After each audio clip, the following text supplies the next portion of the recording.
looking at Greek culture, looking really at the clash of these two cultures that I talk about in my video and that the textbook goes over very well.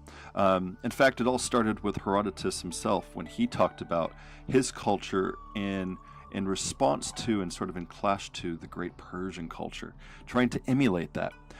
So what are the differences between these two? And that's what you're going to be looking at. And if you can see the picture here, it's a good example of it. If you remember the movie 300, as ridiculous as it is, it shows very clearly a clash of cultures. Now, that has just increased over time, where, Greece being portrayed in Leonidas and the Spartans here as Western culture, and of course Xerxes, sort of later on development of an idea of Orientalism that we talk about in history, the second half of world history class, but this idea of something separate from the West.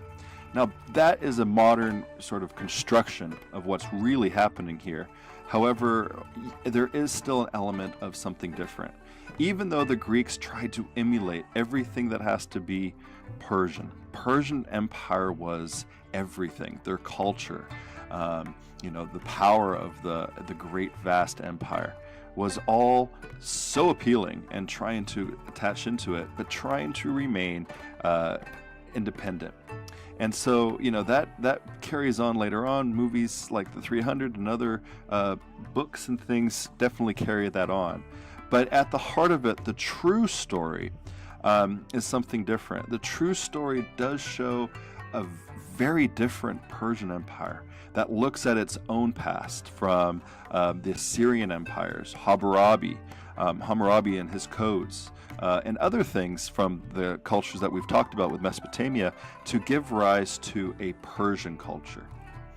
Greece culture comes from its own history, its own background that we didn't have a chance to really get into with time, but looking at culture on Crete, looking at ancient Greek culture with Homer, Odyssey, and the Iliad, and their own gods and religion, and ideas and identity through their philosophy. That is much different than the philosophy of the Persian Empire, and much different than the monotheistic religion of Zoroastrianism. And so all those things help create an awesome comparison between these two great empires, and how Greece came out of the ambers of this warring between the Persian wars to create a new empire. An empire of strong city-states that then would be united with the Macedonian Empire and with Alexander the Great, and as he spread, creating his Hellenistic culture that you talked about in the last discussion. But really looking at the chapter, looking at the video too, if that's helpful, that I posted, really comparing Persian Greek empires with 3 examples. And again, if you want the full points, make sure you give examples and explain them. And also examples of the Greek city-states' innovative ways of politics, of intellectual life, of arts, of science. So bringing in people and what Greek culture means, and how different it is between Sparta and Athens and Macedonia, and how that's united. You could talk about the Delian League and all these things that you might be able to see the innovative changes. And then also the Persian monotheistic religion of Zoroastrianism.